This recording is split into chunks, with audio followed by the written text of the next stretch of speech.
بسم اللہ الرحمن الرحیم۔ میں ہوں ڈاکٹر جی ایم چودھری۔ تو میں جناب آج آپ کے سامنے ایک انتہائی اہم خبر شیئر کرنے جا رہا ہوں، اور خبر وہ یہ ہے کہ امریکہ میں بدھ کے روز واشنگٹن ڈی سی میں، جو کہ امریکہ کا کیپٹل ہے، وہاں پر ڈیموکریٹک پارٹی جو ہے اس کے کچھ کانگریس مین جو ہیں، انہوں نے ایک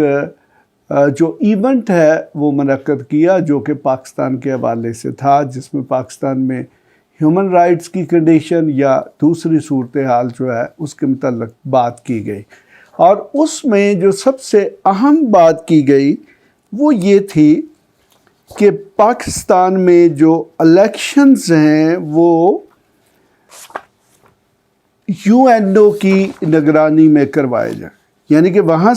وہاں پر جو ایک کانگریس مین تھے، انہوں نے یہ مطالبہ کیا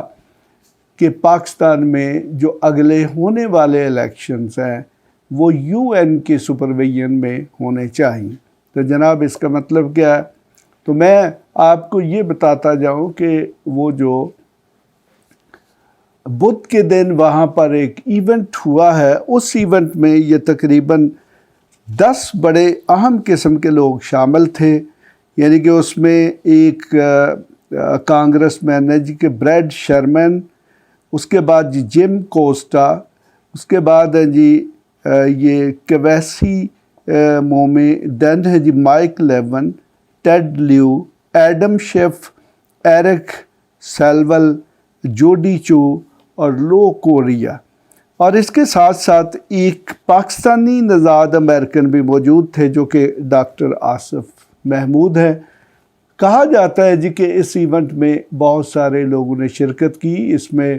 جو امریکن اسٹیٹ ڈپارٹمنٹ ہے اس کے نمائندے بھی موجود تھے، اور پاکستان کی جو امبیسی تھی واشنگٹن، اس کے بھی تقریباً 5-6 کے قریب لوگ موجود تھے۔ مقصد یہ ہے کہ وہ جو آرگنائزر تھے، جو سپانسرز تھے، وہ امریکن حکومت کو اور پاکستانی گورنمنٹ کو یہ واضح طور پر میسج دینا چاہتے ہیں کہ پاکستان میں جو آگے ہونے والے الیکشن ہے وہ مکمل طور پر فری، فیئر اور ٹرانسپیرنٹ ہونے چاہیے، اور انٹرنیشنل آبزرورز کی موجودگی میں ہونے چاہیے۔ تو اگر فرض کریں کہ الیکشنز کو، جو کہ اس وقت ایک صورتحال بنی ہوئی ہے، کچھ لوگوں کی خواہشات کے مطابق کروایا جاتا ہے، اور رزلٹ شاید ایسے ہی آئیں جیسا کہ کچھ لوگ یا پی ڈی ایم کی کچھ پارٹیاں چاہتی ہیں، تو پھر پاکستان کے لیے موجودہ آنے والے جو الیکشنز ہیں وہ ایک بہت بڑا ڈیزاسٹر بھی ثابت ہو سکتے ہیں۔ ہمارے ملک میں ہماری جو سیاسی جماعتیں ہیں، اور خاص طور پر جو ہماری اسٹیبلشمنٹ ہے، وہ آج تک یہ نہیں سمجھ سکی کہ عوام جو ہے ان کی رائے پر قابو پانا بہت مشکل ہوتا ہے۔ اور اسٹیبلشمنٹ جو ہے، یا خاص طور پر جن کو ہم پولیس اسٹیٹس کہتے ہیں، وہاں پر کیا کیا جاتا ہے کہ عوام کو ڈرایا دھمکایا جاتا ہے، ان کے خلاف مقدمات قائم کیے جاتے ہیں، ان کو جیلوں میں بند کر دیا جاتا ہے، یا ان کو تھریٹ کیا جاتا ہے کہ وہ کسی مخصوص لیڈر کو یا کسی مخصوص سیاسی جماعت کے حق میں ووٹ نہ ڈالیں۔ یہ تو جناب پہلی سٹیج ہے۔ سیکنڈ سٹیج یہ ہوتی ہے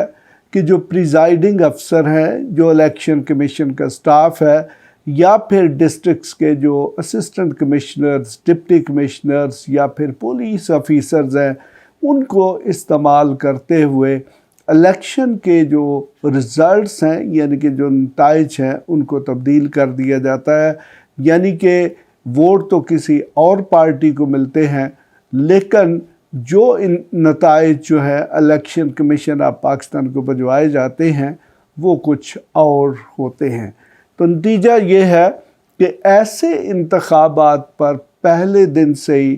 انگلی اٹھ جاتی ہے، شک و شبہ کا اظہار ہونا شروع ہو جاتا ہے۔ تو یقیناً ایسے انتخابات کے نتیجے میں جو گورنمنٹ بنتی ہے وہ قابل قبول نہیں ہوتی، اور خاص طور پر جو پارٹی یہ سمجھتی ہے کہ اس کی جو عوامی حمایت ہے اس کو چیٹ کیا گیا ہے، اس کو دھوکہ دیا گیا ہے یا اس کو بدلا گیا ہے، وہ پارٹی فوری طور پر احتجاج کی سیاست جو ہے اس کو اپناتی ہے۔ یہاں پر یہ بات بڑی دلچسپ ہے کہ ہماری جو موجودہ پی ڈی ایم حکومت ہے، اپنے یعنی کہ 12 اپریل 2022 سے پہلے تک وہ یہ کہتے تھے کہ یہ ساری کی ساری اسمبلی جو ہے اس میں سلیکٹڈ الیکشنز ہوئے ہیں اور عمران خان کی جو پی ٹی آئی ہے اس کو ایک سلیکٹیو طریقے سے الیکشنز میں کامیاب کروایا گیا ہے۔ لیکن اب بڑی دلچسپ صورتحال ہے کہ اب پی ٹی آئی تو ایوان سے باہر ہے اور ایک لمیٹڈ سی میجورٹی کے ساتھ جو پی ڈی ایم ہے وہ پارلیمنٹ میں موجود ہے، اور اب وہ مکمل طور پر مطمئن ہے کہ نہیں جی یہ جو نیشنل اسمبلی تھی اس کے انتخابات ٹھیک تھے، یعنی کہ ان کے انتخابات تو ٹھیک تھے اور اس کے برعکس پی ٹی آئی کے جو ممبران تھے ان کے انتخابات غلط تھے۔ تو یقیناً جناب اسی سے سبق سیکھا جا سکتا ہے کہ ابھی جس طریقے سے پی ٹی آئی کو کارنر کرنے کی کوشش کی جا رہی ہے، تو اگر اس طریقے سے الیکشن ہوئے کہ جس میں پی ٹی آئی شامل نہ ہوئی، عمران خان کو الیکشن سے باہر نکال دیا گیا، یا پھر ایسے الیکشن ہوتے ہیں کہ جن کو مکمل طور پر منور کیا جاتا ہے، تو پھر جناب ایسے الیکشن کے انتخابات جو ہیں وہ جو نتائج ہیں وہ یقیناً قابل قبول نہیں ہوں گے۔ اور جس ایونٹ کی میں بات کر رہا ہوں اس میں دیکھیں کہ یہ جو ڈیموکریٹ پارٹی ہے اس کے تقریباً 9-10 کے قریب جو کانگریس مین ہیں وہ شامل ہوئے، اور امریکہ میں اس وقت جو حکومت ہے وہ بھی ڈیموکریٹک پارٹی کی ہے، کیونکہ جو صدر جو بائیڈن ہیں ان کا تعلق بھی ڈیموکریٹک پارٹی سے ہے۔ تو یقیناً وقت سے پہلے ہی ابھی انتخابات کی ڈیٹ کا بھی جو ہے وہ تعین نہیں ہو سکا، تو انٹرنیشنلی پہلے سے یہ آوازیں آنا شروع ہو گئی ہیں کہ پاکستان میں شاید ایسے الیکشن کروائے جانے کی کوشش کی جا رہی ہے جو کہ مکمل طور پر انجینئرڈ اور کنٹرولڈ ہوں گے۔ تو جناب اگر ایسے الیکشن ہوئے جن کو انٹرنیشنل مبصر اور جو مانیٹرز ہوں گے انہوں نے ریجیکٹ کر دیا، تو پھر یقیناً وہ مستقبل میں بننے والی حکومت جو ہے اس پر ایک بہت بڑا سوالیہ نشان ہوں گے۔ اور یہی وجہ ہے کہ ان میں سے ایک کانگریس مین جو ہے اس نے یہ مطالبہ کیا کہ پاکستان میں جو انتخابات ہیں وہ یونائٹڈ نیشنز کی سپرویژن میں ہونے چاہیے۔ اس کا مطلب یہ ہوا کہ وہ جو کانگریس مین ہیں ان کے نزدیک یہ جو موجودہ election commission, chief election commissioner اور الیکشن کمیشن آف پاکستان کے جو ممبران ہیں وہ اس قابل نہیں ہیں کہ وہ ان پر اعتبار کر سکیں کہ وہ ایک مکمل طور پر فری، فیئر اور امپارشل الیکشن کروانے میں کامیاب ہوں گے۔ تو اگر ان کو یہ یقین ہوتا کہ پاکستان کا جو الیکشن کمیشن ہے وہ مکمل طور پر فری، فیئر اور ٹرانسپیرنٹ الیکشن کروا سکتا ہے، تو یہ مطالبہ قطعی طور پر نہ کیا جاتا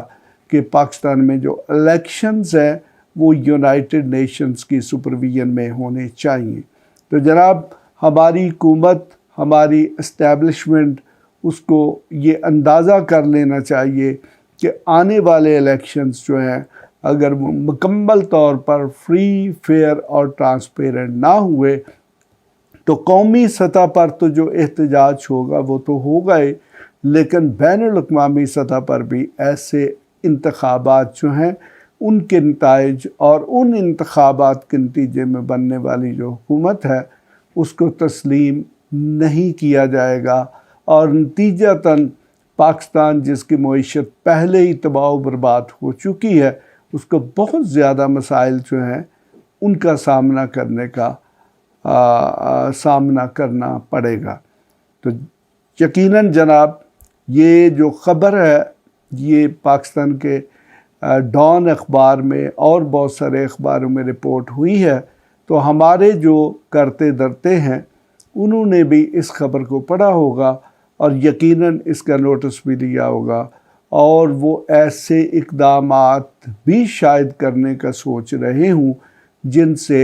منصفانہ الیکشنز کا انعقاد ممکن ہو سکے۔ بہرحال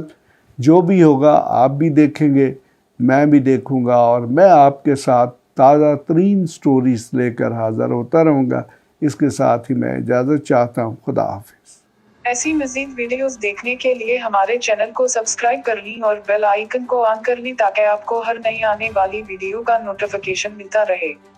اگر آپ کا کوئی بھی سوال ہو تو آپ ہمارے دیے گئے واٹس ایپ نمبر پر رابطہ کر سکتے ہیں یا کمنٹس کر کے اپنے سوال پوچھ سکتے ہیں۔